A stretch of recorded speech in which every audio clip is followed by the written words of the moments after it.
स्वागत करायचं आहे का ज्या माणसानं म्हणजे आता काय त्या माणसाला म्हणू आता मराठी चित्रपट सृष्टीतला देवच म्हटलं तरी आपल्याला म्हणजे थोडे शब्द कमी पडतील असं मला वाटतं.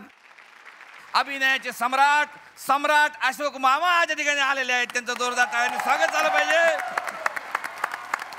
आता त्यांच्याबद्दल मी बोलणं म्हणजे रेल्वे रुळाखाली होणाऱ्या स्पार्किंग सूर्याला प्रकाश दाखवण्यासारखं आहे. फक्त आमची एक त्यांच्याबद्दल एक कंप्लेंट आहे मामा तुमच्याबद्दल. काय कंप्लेंट आहे? अख्ख्या गावातलीच कंप्लेंट आहे. कारण त्यांच्यामुळे आमच्या गावातली बँक बंद पडली. का? म्हणजे काय झालं की तुमचा एक इंटरव्ह्यू मध्ये आमच्या बँकेतल्या कर्मचाऱ्यानं वाचला का बा तुम्ही आधी बँकेत कामाला होते तर ते तुम्ही नोकरी सोडली आणि मग सुपरस्टार झाले हिरो झाले तर त्या भैताड लोकांना असं वाटलं का बँकेची नोकरी सोडली का आपण हिरो होतो. तर त्यानं काय केलं एकटाच त्यांनी सगळ्या बँकेतली नोकऱ्या सोडल्या आणि बँक बंद झाली आमच्या गावातली. तर सगळ्या इंडस्ट्रीमध्ये मामा या नावानं प्रसिद्ध असणारे ख्यातनाम अभिनेते अशोकजी सराफ या ठिकाणी आलेले आहेत. तर त्यांचं स्वागत करण्यासाठी मी आमंत्रित करतो अखिल भारतीय मामा भाचा संघटनेचे अध्यक्ष भारत गणेशपुरे यांना.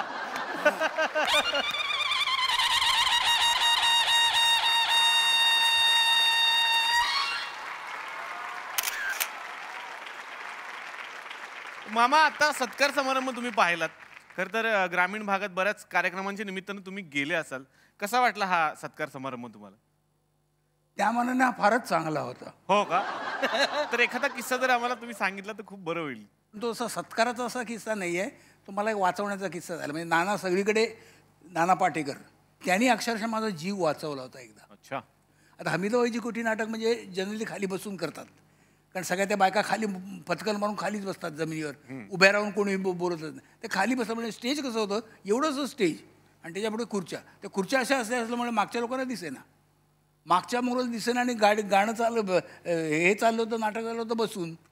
मागच्या लोकडे सुरू झाल्याकडं आवा हे पडदा पडदा पडदा पडदा दिसत नाही दिसत नाही दिसत नाही दिसत नाही आणि 5 मिनिटात पडदा पडला आणि हळूहळू हळूहळू गडबड वाढायला लागली आणि प्रेक्षक तडकले आणि प्रेक्षकांनी एक एक खुर्ची थिएटरमधली तोडून टाकली. अरे बापरे. ट्यूबलाईट्स फोडून टाकले. आमचा ड्रायव्हर गाडीखाली झोपला होता बसचा त्याला बाहेर काढला. तर म्हणा काय संपलं का नाही संपलं.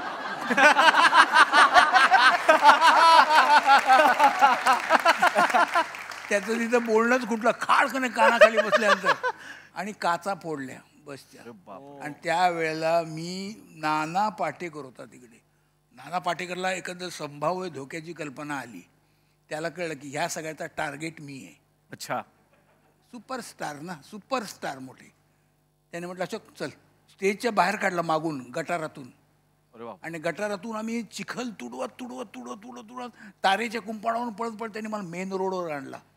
मेन रोडवर एक रिक्षा त्यांनी पकडली. रिक्षाला थांबवलं त्याने आणि त्या रिक्षाला उतर खाली आणि तो माणूस मला जवळजवळ 2 फरलांग स्वतः रिक्षा चालवत घेऊन गेला. म्हणजे मी हे नानाचं मी कधीच हे विसरू शकत नाही. कारण काय नानानं जर त्याशी मला पळवला नसतं तिथून तर लोकांना माझे एवढे तुकडे केले असते. बापरे. कारण लोक जे भडकले होते त्यांनी माझे 8 फूट माझा कटआउट होता. त्या कटआउटचे त्यांनी एवढे बारीक तुकडे केले. टेरिफिकच किस्सा आहे. म्हणजे आता नुसतं विचार केला तरी अंगावर येतो. जोरदार टाळ्या नाना पाटेकर सरांसाठी झाल्या पाहिजेत यासाठी. बरं काय बाई झालं तुमचं काम? थँक्यू. बघितलं सरांनी माझा डान्स बघितला. आता बघूया महागुरूंचं मत काय आहे. बर. सर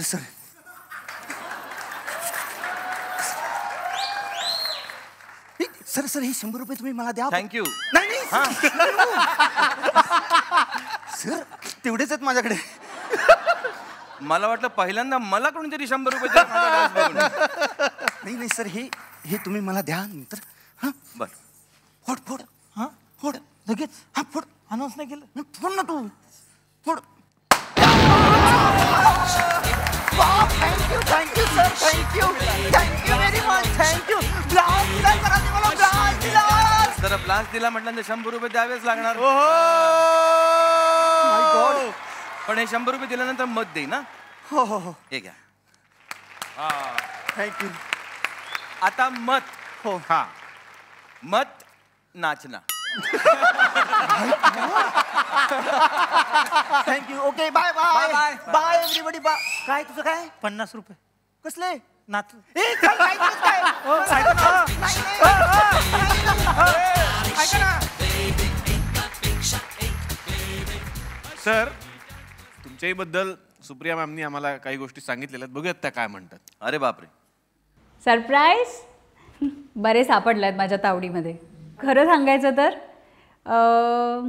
एखादा कलाकार स्वतःच्या कलेवरती जितकं पॅशनेटली प्रेम करतो तसेच तुम्ही तुमच्या कलेवरती खूप निष्ठेने प्रेम करता.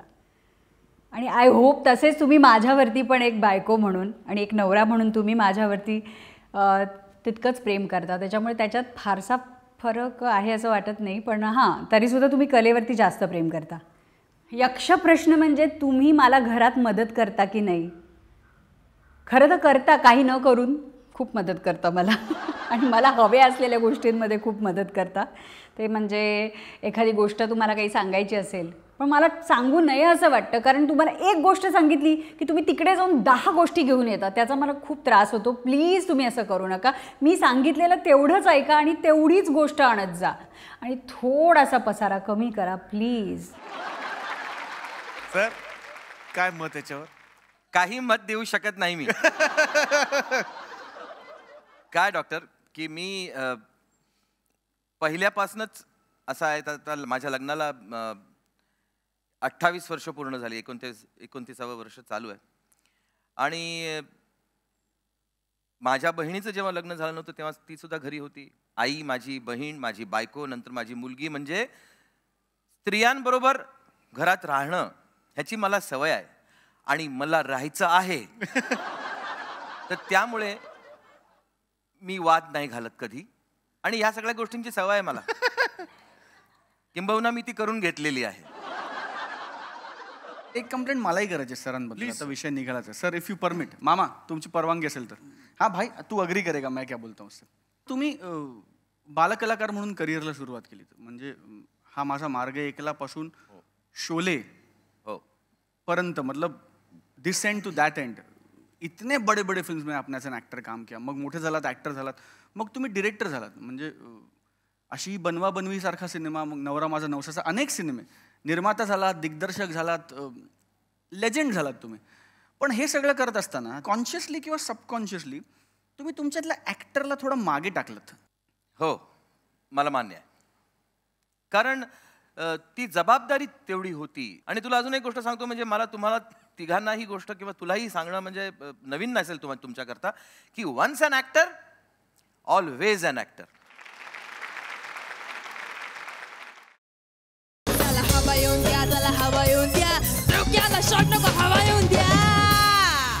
मी Marathi, Zee Marathi. Zee five app आजच सबस्क्राईब करा आणि आपल्या आवडत्या मालिकांचे भाग कधीही कुठेही पहा.